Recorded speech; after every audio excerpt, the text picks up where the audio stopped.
ஓம் ஸ்ரீ சாயிராம். அத்தியாயம் 1. நமஸ்காரங்கள். கோதுமை மாவு அரைத்த நிகழ்ச்சியும் அதன் தத்துவ உட்கருத்தும்.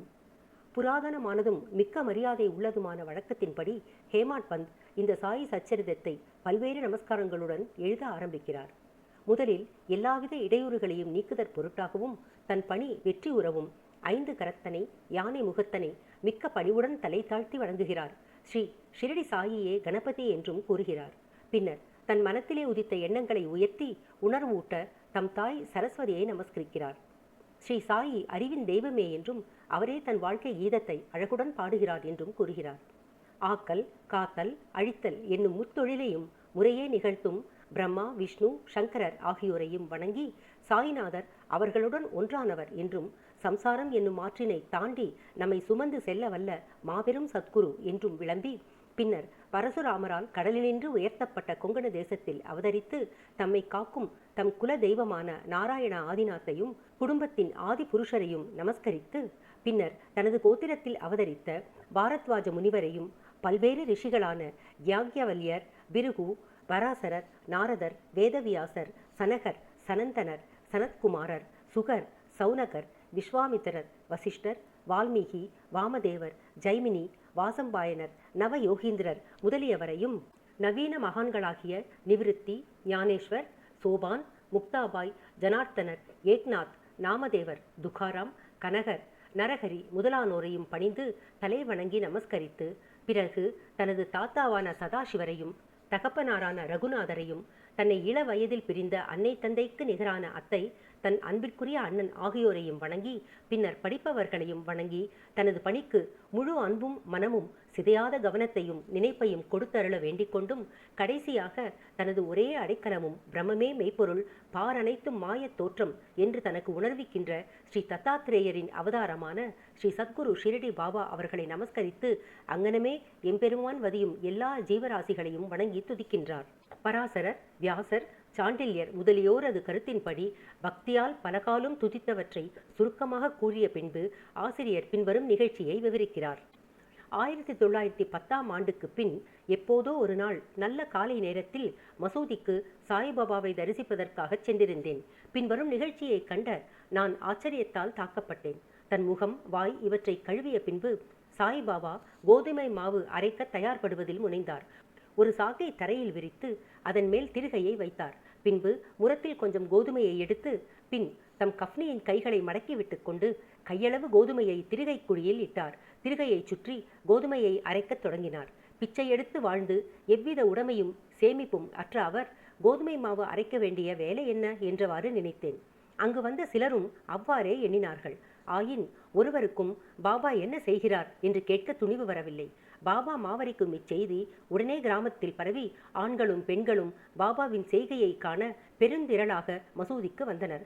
கூட்டத்தில் இருந்த தைரியமுள்ள 4 பெண்மணிகள் வலிய வந்து நுழைந்து பாபாவை ஒரு புறம் ஒதுக்கிவிட்டு வலிய குச்சியை கைப்பற்றி பாபாவின் லீலைகளை பாடியவாறு மாவரைக்கத் தொடங்கினர். முதலில் பாபா கடும் கோபம் அடைந்தார்.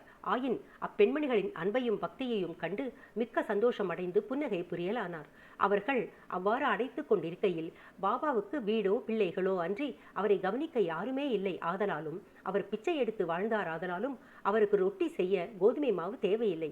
எனவே இவ்வளவு அதிகமான மாவை என்ன செய்வார்? ஒருவேளை பாபா அன்பாயிருக்கும் காரணத்தால் இம்மாவை நமக்கு பகிர்ந்து கொடுத்து விடுவார் என்றவாறு எண்ணமிட்டபடி பாடியவாறே அரைத்து முடைத்து திருகையை ஓரத்தில் நகர்த்திவிட்டு கோதுமை மாவை 4 பிரிவாக பிரித்து ஆளுக்கு ஒவ்வொரு பகுதியாக எடுத்துக்கொள்ள தொடங்கினார்கள். இதுவரை அமைதியாகவும் அடக்கமாகவும் இருந்த பாபா கோபமடைந்து, பெண்களே, உங்களுக்கு பைத்தியம் பிடித்து விட்டதா? யாருடைய அப்பன் வீட்டு பொருளை இவ்வாறு அபகரிக்கிறீர்கள்?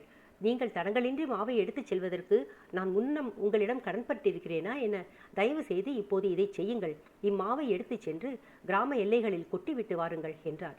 இதை கேட்டபின் அவர்கள் வெட்கமடைந்து தமக்குள் ஏதோ முணுமுணுத்து கொண்டு கிராம எல்லைக்கு சென்று பாபா குறிப்பிட்டபடியே அங்கு மாவை பரப்பிவிட்டார்கள். பாபா செய்த இவைகளெல்லாம் என்னவென்று சீரடி மக்களை வினவினேன். காலரா நோய் கிராமத்தில் பரவிக்கொண்டு இருப்பதாயும் இது அதையே எதிர்க்க பாபாவின் பரிகாரமாகும் என்றும் கூறினார். கோதுமை அரைக்கப்படவில்லை, காலராவே அரைக்கப்பட்டு கிராமத்துக்கு வெளியில் கொட்டப்பட்டது. இந்நிகழ்ச்சிக்கு பின்னர் காலரா மறைந்து கிராம மக்கள் மகிழ்ச்சியுற்றனர். நானும் இவற்றையெல்லாம் அறிந்து கொண்டதில் மிக்க மகிழ்ச்சி அடைந்தேன். ஆனால் அதே சமயம் எனக்கு ஆச்சரியம் விளைந்தது. காலராவுக்கும் கோதுமை மாவுக்கும் பூவுலகில் உள்ள ஒற்றுமை யாது? சாதாரணமாக அவைகளுக்கு உள்ள உறவு என்ன? அவை இரண்டையும் எங்கனம் இணைக்க முடியும்? இந்நிகழ்ச்சி விவரிக்க இயலாததாய் இருக்கிறது. நான் இதை பற்றி சிறிது எழுதி என் மனதை நிறைவடையும்படி பாபாவின் இனிக்கும் லீலைகளை பாடுவேன். இந்த லீலையை பற்றி இவ்வாறாக எண்ணமிட்ட பின் என் உள்ளம் மகிழ்ச்சியால் நிறைந்தது. இங்கனம் நான் பாபாவின் வாழ்க்கை வரலாறான சச்சரிதத்தை எழுத உணர்ச்சி ஊட்டப்பட்டேன். பாபாவின் அருளுடனும் ஆசியுடனும் இப்பணி செவ்வனே வெற்றிகரமாக செய்யப்பட்டது என்பதையும் நாம் அறிவோம். மாவரைத்ததின் தத்துவ உட்கருத்து. ஷிரடி மக்கள் இந்நிகழ்ச்சியை ஒட்டி அமைத்த காரணத்தை தவிர வேறு ஒரு தத்துவ உட்கருத்தும் இருப்பதாக நாம் நினைக்கிறோம். சாய்பாபா ஏறக்குறைய 60 ஆண்டுகள் ஷிரடியில் வாழ்ந்தார். இந்நீண்ட காலத்தில் அவர் பெரும்பாலும் தினசரி அரைத்தார். கோதுமையை மாத்திரமன்று, பாவங்கள், உள்ளம், உடல் ஆகியவற்றின் துன்பங்களையும் கணக்கில்லா தன் அடியவர்களின் தொல்லைகளையும் அரைத்து தீர்த்தார். கர்மம், பக்தி என்ற 2 கற்கள் அவர் திருகையில் இருந்தது. முன்னது கீழ்க்கல்லாகும், பின்னது மேற்கல்லாகும். பாபா பிடித்து அரைத்த கைப்பிடி ஞானமாகும்.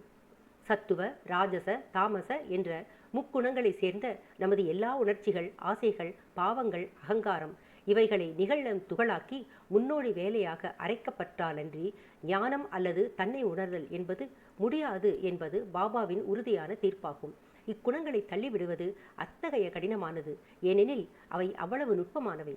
கபீரின் ஒரு நிகழ்ச்சியை இது ஞாபகமூட்டுகிறது. ஒரு பெண்மணி சோளத்தை அரைத்து கொண்டிருப்பதை பார்த்துவிட்டு அவர் தனது குரு நிபதிரஞ்சனரிடம், திருகையில் இடப்பட்ட சோளத்தை போன்று இவ்வுலக வாழ்க்கை என்னும் திருகையாலே நசுக்கப்படும் போது நான் அஞ்சுவதனால் அழுகிறேன் என்று கூறினார். நிபதிரஞ்சனர், பயப்படாதே, நான் செய்வது போல் இத்திருகையில் உள்ள ஞானமெனும் பிடியை பிடித்துக்கொள், அதிலிருந்து நெடுந்தூரம் சென்று திரியாதே, ஆயின் உட்புறமாக திரும்பு, அப்போது நீ காப்பாற்றப்படுவது நிச்சயம் என்று பதிலளித்தாராம். ஸ்ரீ சாயியை பணிக. அனைவருக்கும் சாந்தி நிலவட்டும். ஓம் ஸ்ரீ சாயிராம்.